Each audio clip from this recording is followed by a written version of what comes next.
السلام علیکم ورحمۃ اللہ وبرکاتہ۔ بسم اللہ الرحمن الرحیم۔ محترم دوستو،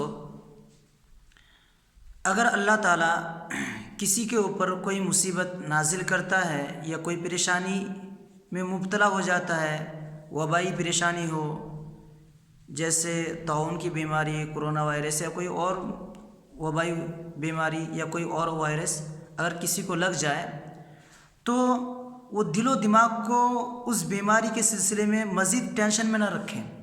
اگر اور زیادہ اس سلسلے میں ٹینشن کرے گا، بیماری کے بارے میں سوچے گا اور اس کے انجام کو سوچے گا تو پھر اپنی صحت کو اور زیادہ خراب کرے گا۔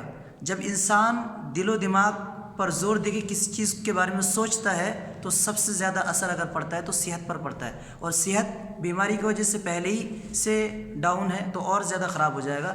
تو اس لیے مریض شخص کو چاہیے کہ وہ اللہ تعالیٰ پر بھروسہ کریں۔ تقدیر میں جو چیز اللہ تعالیٰ نے لکھ دی ہے، جتنی تکلیف لکھ دی ہے اتنی تکلیف مل کر رہے گی۔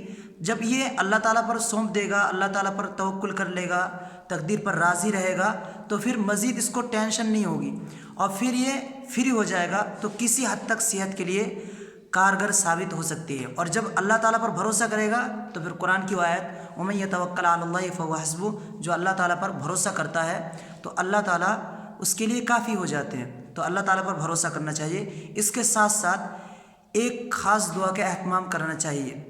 وہ دعا کیا ہے؟ اللہ کے نبی صلی اللہ علیہ وسلم دعا کیا کرتے تھے، اللہم انی اعوذ بک من جہد البلاء، اے اللہ میں تجھ سے بیماری کی سختی سے پناہ چاہتا ہوں، ودرک الشقاء، اور ہلاکت و تباہی تک پہنچ جانے سے تیری پناہ چاہتا ہوں، وسوء القضاء، قضاء و قدر کی برائی سے میں تیری پناہ چاہتا ہوں، یعنی اے اللہ میرے متعلق ہونے والے غلط فیصلے، برے فیصلوں سے میں تیری پناہ چاہتا ہوں، وشماتۃ الاعداء، میری مصیبت پر میرے دشمن مجھ پر ہنسنے سے میں تیری پناہ چاہتا ہوں۔ یہ بخاری کی روایت ہے۔